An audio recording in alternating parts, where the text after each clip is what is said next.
Welcome, everyone. Today, we're jumping into a few verses from the Sermon on the Mount that honestly, they really challenge our whole understanding of sin.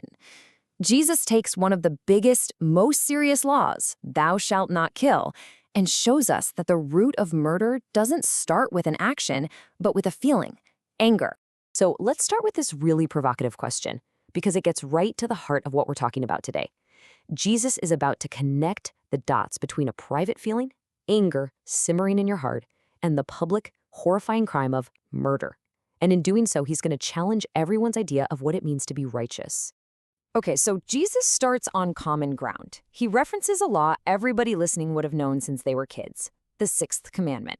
The rule was crystal clear. Don't physically take a human life. If you do, you face the judgment of the court. That was the standard, plain and simple.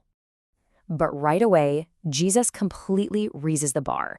He puts the old standard, just avoiding the physical act, right next to his new, much, much higher standard. It's not good enough anymore to just control your hands. Now you have to guard your heart. Whenever Jesus uses this phrase, but I say unto you, it's like a thunderclap. It's a massive declaration of his authority.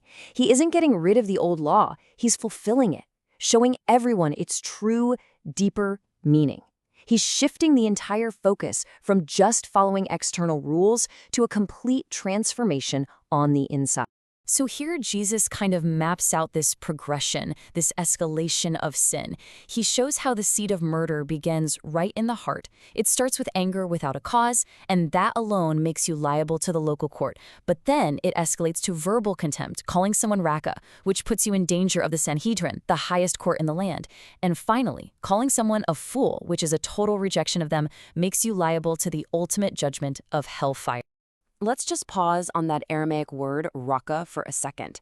This wasn't just some casual insult you'd toss around. No, this was a nasty, vicious term of contempt. It was basically calling someone an empty-headed, worthless nobody.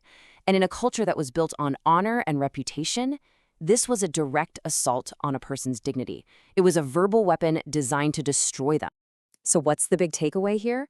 Well, Jesus just radically blew up the old definition of murder. It's not just a physical act anymore. He says there's social murder, absolutely destroying someone's reputation with your words. And then even more seriously, there's spiritual murder, using your influence to lead someone away from God, which of course has eternal consequences. All right, so how does this really apply to us? Jesus immediately gives this incredibly practical example. He shifts the scene to the temple altar, the very heart of religious life. Just picture it. Someone is there, about to perform the highest act of worship they can, offering a sacrifice to God. And then Jesus sets up a scenario that would have been absolutely shocking to everyone listening. Imagine you're at the altar, gift in hand, right in the middle of this sacred moment. What on earth could possibly be more important than finishing your offering to God? The answer is revolutionary. It's your relationship with other people. Jesus is teaching that mending a broken relationship is more important to God than any religious ceremony. God values a community that's at peace with itself far more than any outward show of worship. And look at how direct this instruction is. He says to leave your gift right there at the altar. Don't even finish what you're doing. The number one priority is to go and make things right with the person you've wronged. Only then, after you've actually pursued peace, should you come back and finish your worship. Now, just to hammer home how urgent this all is, Jesus shifts from that religious scene to a legal one that his audience would have known all too well. He tells this quick little parable about settling a lawsuit, and the message couldn't be clearer. Deal with your conflicts and deal with them fast while you still have the chance. You can almost see this grim, downward spiral he's describing. It all starts with a simple dispute with an adversary.